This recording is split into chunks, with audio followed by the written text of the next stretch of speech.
Good morning guys! So, ayan na nga guys.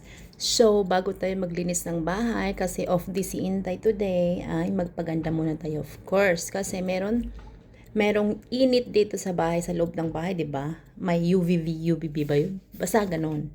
So, kailangan nating protektahan yung ating face. So, naghilamos na ako. Tapos, ayan, magtutoner tayo. Ito yung gamit ko now. Tsaka paggabi, ito sa umaga. Kasi everyday siya. Tas gabi naman, this one. Di ba pinalaki si Rejob na topical solution toner. Ito pag sa gabi ko lang siya ginagamit, guys. So, tapos ito sa gabi din. Yan. Pag umaga naman, this one. Tapos,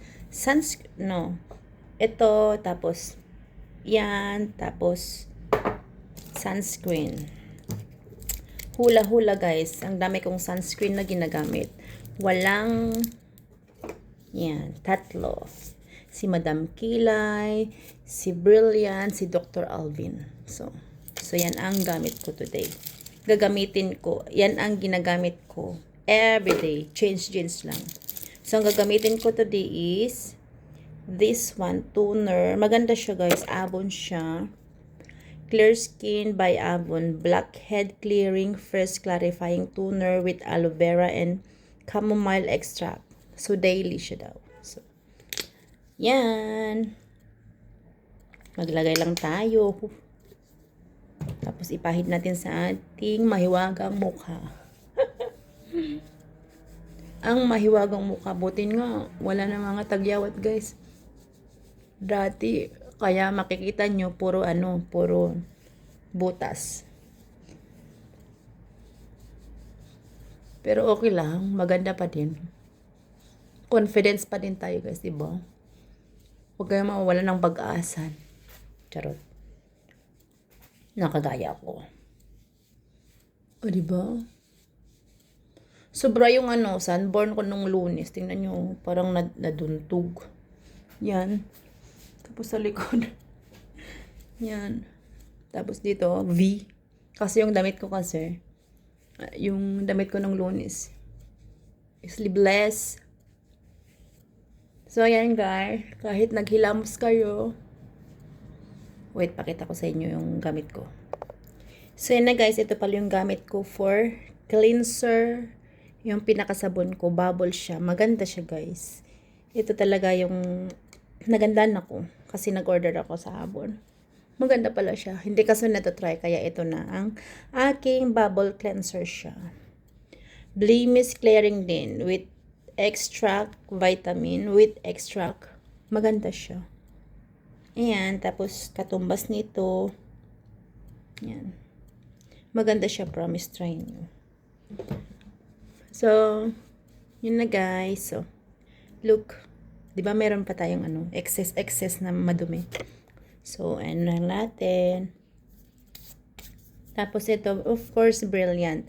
Product ni Brilliant, ito ay para sa Silin. Silin ba yun? Yan. Maganda siya, guys. Ito ang ginagamit sa umaga. Pag nagtrabaho ako, ito din ang ginagamit ko. So, maglagay lang tayo. Yan ang niya, maganda siya. Diba? From Philippines, guys. Yan. Meron akong padating dalawa. Ganito. Sino may gusto? 15 euro kada isa. Mabigas siya kasi nasa jar. Hindi yung nakasashay.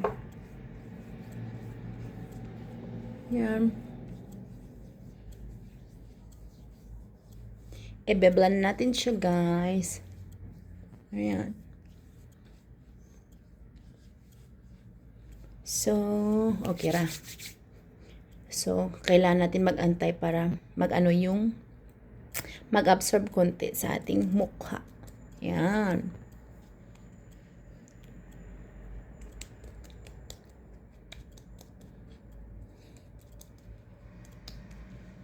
O, diba? Don't mind the butas-butas. Pretty naman tayo. Charot. So, yan na guys. So, either ito, yung gagamitin ko, tapos ito. Pero bet ko ngayon is Dr. Alvin. Pero ginagamit ko sila lahat, guys. Yan. Gamit na gamit ko sila. Maganda. Ito yung pinakamatagal kong ginamit since then. Tapos yung ito na. Pero ginagamit ko lang lahat. Alternate lang. Kung kailan ako magustuhan, maggamit, ganyan lang ako. Yan guys, ito siya.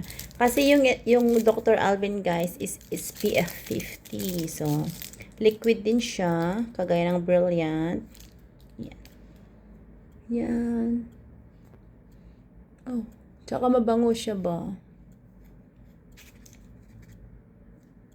Mabango din siya guys. Pati yung kay Madam Kilay, mabango din siya guys. Bet ko din siya, mabango yung amoy niya kasi meron din siyang aloe vera.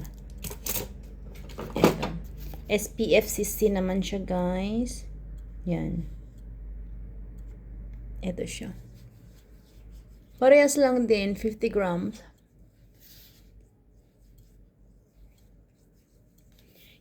Parehas lang sila na 50 grams, 50 ml. Kasi ito nakalagay dito, ito naman nakalagay dito. Kaya ang tingin nyo na mas marami to, pero same lang din. Di ba? 50 grams tsaka 50 ml, parehas lang din. Parehas lang ba? Basta.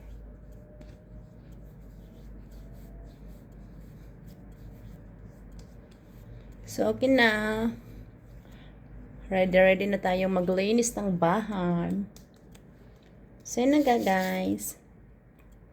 Ito yung daily routine ko. Pag sa umaga, pag magtrabaho ako yan.